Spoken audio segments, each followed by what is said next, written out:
السلام علیکم ورحمۃ اللہ وبرکاتہ۔ الحمد للہ وحدہ والصلاة والسلام علی من اتبع الہدى وبعد۔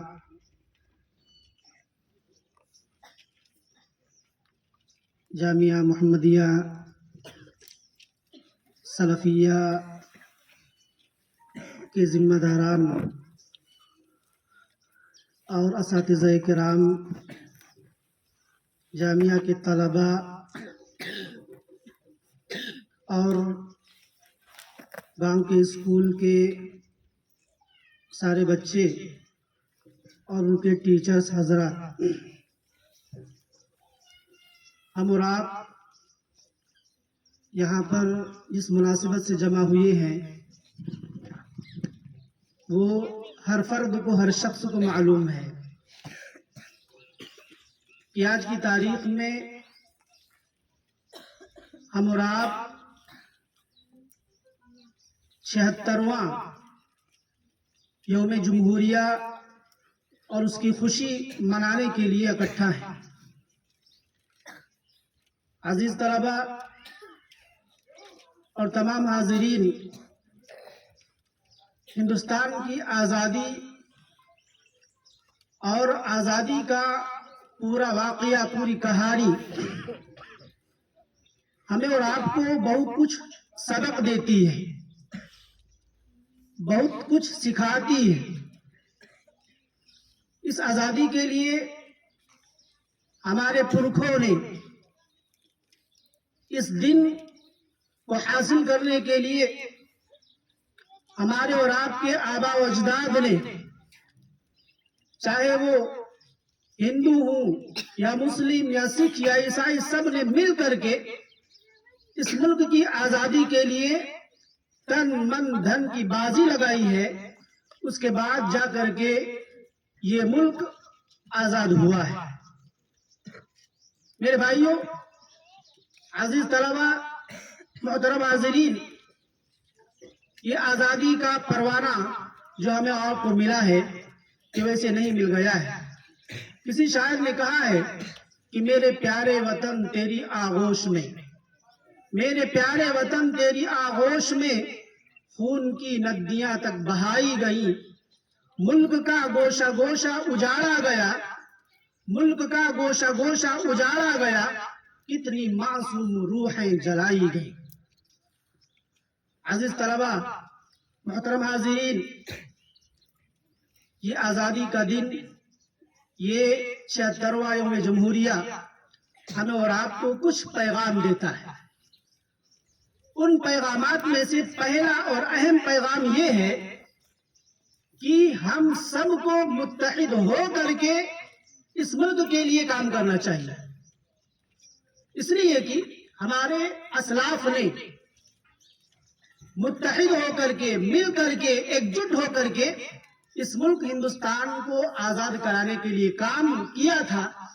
تو یہ آزادی کا موقع، یہ آزادی کی خوشی ہمیں اور آپ کو یہ پیغام دیتی ہے کہ ہمیں متحد ہو کر کے کوئی کام کرنا چاہیے۔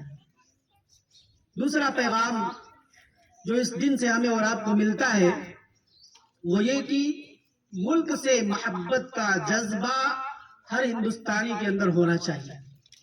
اس لیے کہ ہمارے آباء و اجداد نے جو قربانیاں پیش کی ہیں وہ اس ملک سے محبت کے نتیجے میں پیش کی ہے۔ یہ ان کے محبت کا بین اور واضح ثبوت ہے۔ لہذا ہر ہندوستانی، چاہے وہ کوئی بھی ہو، اس کے دل میں ملک ہندوستان کے تئیں محبت ضرور ہونی چاہیے۔ تیسرا پیغام جو آزادی کا دن ہمیں اور آپ کو دیتا ہے کہ ملک کے ساتھ ہمیشہ وفاداری کا ثبوت ہونا چاہیے۔ ہر شخص کی ذمہ داری ہے کہ وہ ملک کے تئیں ہمیشہ وفادار ہو، اس لیے کہ ہمارے آباء و اجداد ملک کے لیے وفادار ہی تھے، جس کی بنا پر انہوں نے اپنی جانوں کو قربان کیا، اپنے مالوں کو قربان کیا، ہر قسم کی قربانیاں اس ملک کی آزادی کے پیچھے انہوں نے لگائی۔ اور چوتھا پیغام جو آج کے دن سے ہمیں اور آپ کو حاصل ہوتا ہے وہ یہ کہ ہمارے اندر عزم، حوصلہ जमा होना चाहिए। हमें किसी भी मसले में कभी घबराना नहीं चाहिए, चाहे वो हमारे सामने कितना बड़ा से बड़ा मसला क्यों ना हो। इसलिए कि हमारे असलाफ की कुर्बानियां हमें और आपको बतलाती हैं कि उन्होंने इतनी बड़ी ताकत के सामने कभी हिम्मत नहीं हारी और लड़ते रहे, मुकाबला करते रहे। उनका हौसला जमा रहा, उनका अज़्म जमा रहा, और एक दिन वो आया कि उन्हें उनकी मतलूबा चीज उन्हें मिली। लिहाजा कभी भी किसी मैदान में हमें पस्त हिम्मत नहीं होना चाहिए। हमारे असलाफ के कारनामे इतने ज्यादा हैं कि मुख्तलिफ किताबों के अंदर भरे पड़े हैं, और उनके कारनामों की गवाही मुख्तलिफ किताबें दे रही है। मैं चंद किताबों का नाम और उनके मुसन्निफीन का नाम मैं आपको बतलाऊंगा।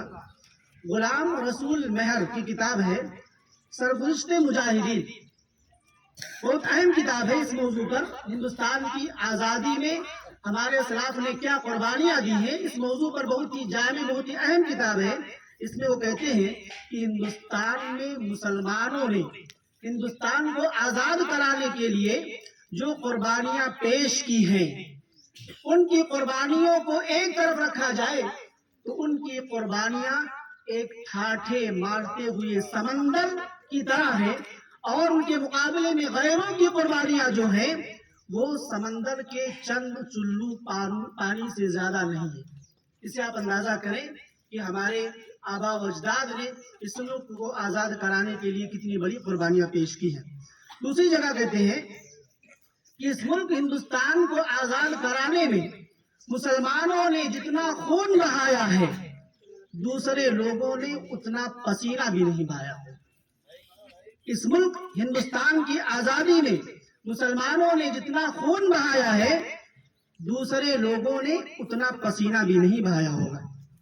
इसी तरीके से पंडित जवाहरलाल नेहरू का मशहूर कौल, जिसे हम और आप जानते हैं, कि अगर वो कहते हैं कि अगर उलमाए सादिक़ूर की कुर्बानियों को तराजू के एक तरफ रख दिया जाए और दूसरे लोगों की कुर्बानियों को एक तरफ दूसरे पलड़े में रख दिया जाए, तो उलमाए सादिक़ूर की कुर्बानियों वाला पलड़ा भारी हो जाएगा। ये हमारे असलाफ की कुर्बानियां हैं जिन्होंने इस मुल्क की आज़ादी की खातिर उन्होंने पेश की है। इन आज़ादी के इन परवानों को हमें पढ़ना चाहिए, और इस मौजू पर जो किताबें लिखी गई हैं हमारे असलाफ की कुर्बानियों के ताल्लुक से तलबा को मुताला करना चाहिए। सूरिश काश्मीरी का एक शेर बहुत ही बेहतरीन उन्होंने कहा है कि हमने उस वक्त सियासत में कदम रखा था, हमने उस वक्त सियासत में कदम रखा था जब सियासत का सिला आहनी जंजीरें थी। सरफरोशों के लिए दारुल रसम कायम थे, सरफरोशों के लिए दारुल रसम कायम थे, खानजादों के लिए मुफ्त की जागीरें थी। बेगुनाहों का लहू आम था बाजारों में, बेगुनाहों का लहू आम था बाजारों में, खून अहरार में डूबी हुई शमशीरें थी। अज उफुक ताबा उफुक, अज उफुक ताबा उफुक, खून का खौफ का सन्नाटा था। रात की कैद में खुर्शीद की तनवीरें थी। हैफ अब वक्त के गद्दार भी रुस्तम ठहरे, हैफ अब वक्त के गद्दार भी रुस्तम ठहरे, और जंदा के सजावार फकत हम ठहरे। अजीज तलबा, मुहतरम हाजिरीन, ये हमारे असलाफ की कुर्बानियां हैं। लेकिन अफसोस की बात यह है कि जहां एक तरफ हमारे असलाफ की कुर्बानियों को मस्ख करने की, उनको बुलाने की, उनको खत्म करने की कोशिशें चल रही हैं, उससे बड़े अफसोस की बात यह है कि हम अपने असलाफ की कुर्बानियों को पढ़ने के लिए तैयार नहीं, उनको याद करने के लिए तैयार नहीं है। लिहाजा हमारी गुजारिश ये है कि हम अपने आबा और असलाफ जो भी गुजरे हैं, जिन्होंने कुर्बानियां पेश की हैं, उनकी कुर्बानियों को हम जानें, उनकी कुर्बानियों को समझें, और मुत्तहिद होकर के, मिल करके, एकजुट होकर के इस मुल्क हिंदुस्तान के लिए हम ऐसा काम करें जिससे हमारे मुल्क का नाम हो, हमारे मुल्क के खिलाफ कोई ऐसा काम ना हम करें जिससे मुल्क की बदनामी हो और मुल्क का नाम हर जगह पर बदनाम हो। آخر میں دعا کروں گا کہ اللہ رب العالمین ہمیں اس ملک کی آزادی کے لیے اور اس ملک کے ہت میں ہمیں ہمیشہ ایسے کام کرنے کی توفیق عطا فرما جس سے اس ملک کا نام ہو، اور ایسے کاموں سے ہمیں دور رہنے کی توفیق عطا فرما جس سے ملک بدنام ہو۔ السلام علیکم ورحمۃ اللہ وبرکاتہ۔